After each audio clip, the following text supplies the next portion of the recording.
the WBC have officially now ordered the Deontay Wilder-Andy Ruiz fight as a final eliminator. The winner gets to fight Tyson Fury. Now, there was somebody in my Element group who was puzzled by the fact that Deontay Wilder's trainer, Malik Scott, and his team don't seem overly keen on the Andy Ruiz fight. And the reason for this is because he, as in the person in my Element group, thinks that this is a pretty straightforward win for Deontay Wilder against Ruiz. He's a slow-footed pressure fighter who doesn't have a great defense, and therefore Wilder should be able to do a job on him. Well, I'm not surprised that his team are not that keen on the Andy Ruiz fight, given the fact that he was matched so carefully when he was champion, and he was kept away from Dillian Whyte for several years. I mean, Deontay Wilder admitted Dillian Whyte baited up the messages that Wilder had sent him, telling him that he's going to freeze him out for a number of years. All right. So if his team didn't want to let him fight Dillian Whyte because they didn't like the risk-reward factor, then it shouldn't be surprising that they're not particularly keen on the Ruiz fight. And even though the likes of me, you, many other people might feel he has the beating of Dillian Whyte, that doesn't mean his team are equally confident. They see things in the gym that we don't see. Maybe they've seen him have issues with guys with good left hooks, slow-footed guys who can punch and they're good on the counter. Because the people that Deontay Wilder has fought of late, in terms of the people he's beat, obviously he's been beaten by Tyson Fury, but the wins he's had, the Robert Heleniuses, and prior to that, a completely washed up Stavern and all these kind of people, they don't have the skill set of a Dillian Whyte. They don't have the skill set of an Andy Ruiz, certainly don't have the hand speed. Managers don't think the way fans think. Fans are a lot more cavalier most of the time. Fans are like, oh yeah, you should go and fight this guy because he'd wipe him out. A manager is a lot more cautious. They're always thinking about worst case scenarios. That's a manager's job, to always think about worst case scenarios.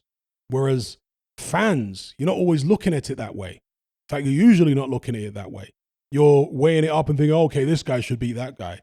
Yeah, but the manager's thinking, what if it all goes wrong? If it all goes wrong, was it a risk worth taking? No. As far as Andy Ruiz goes, maybe I'm in the minority. And who knows, perhaps I'll turn out to be wrong, right? We all get them wrong. None of us are Nostradamus here. All right, if any of you guys are Nostradamus, claiming to be Nostradamus, and you never get a boxing prediction wrong, well, you should be millionaires by now, right? From putting all your life savings on every boxing match and always getting it right. Should be a millionaire in no time. So we all get them wrong. Maybe I'll be wrong with this Wilder-Ruiz fight, but I just get the feeling it's going to be competitive. I just get the feeling Ruiz is going to give Wilder all sorts of problems because of the skill set. And yes, Deontay Wilder has this incredible power, but Andy Ruiz can take a shot. As I said in a previous video, are we saying that Ruiz doesn't have as good a chin as Tyson Fury?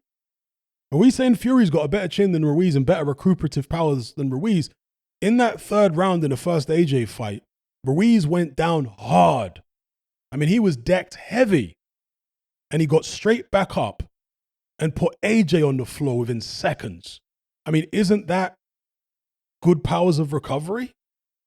To not just get back off the canvas and win the rest of the round, but actually drop the other guy within seconds several times.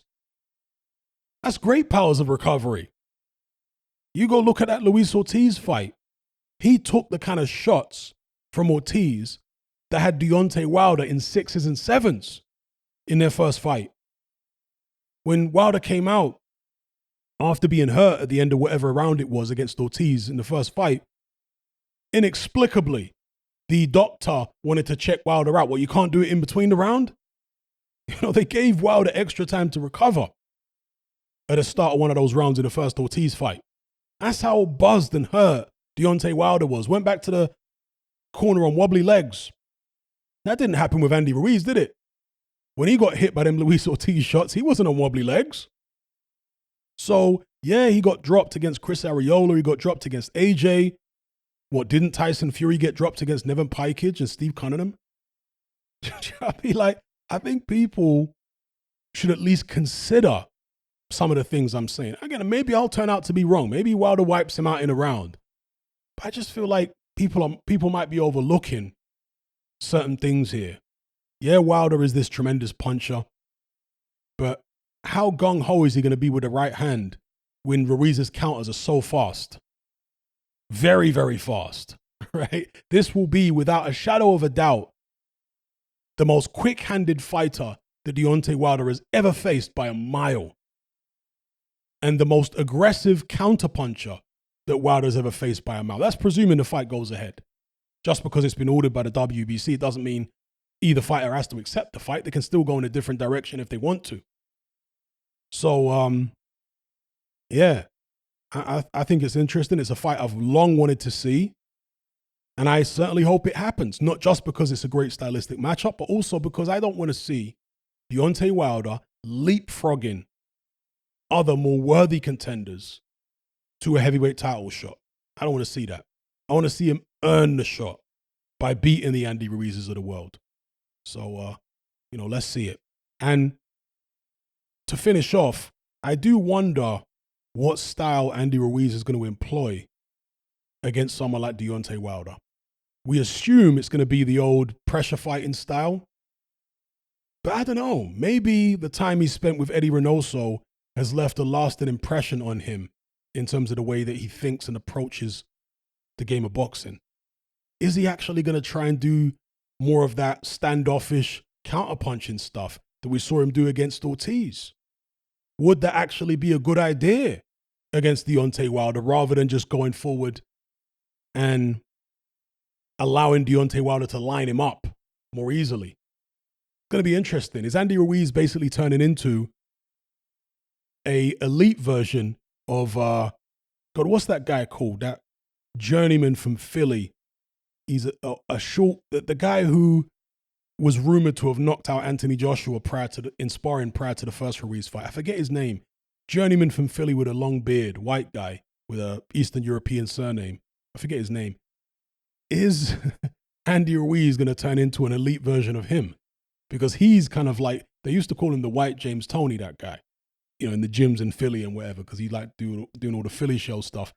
We haven't seen Andy Ruiz with a Philly shell, but he turned boxer. He turned complete, almost back foot counterpuncher against Luis Ortiz. Is he going to use more of that going forward, even against someone like Deontay Wilder? Will he be so cautious of Wilder's power that that's the kind of tactics he will choose to employ?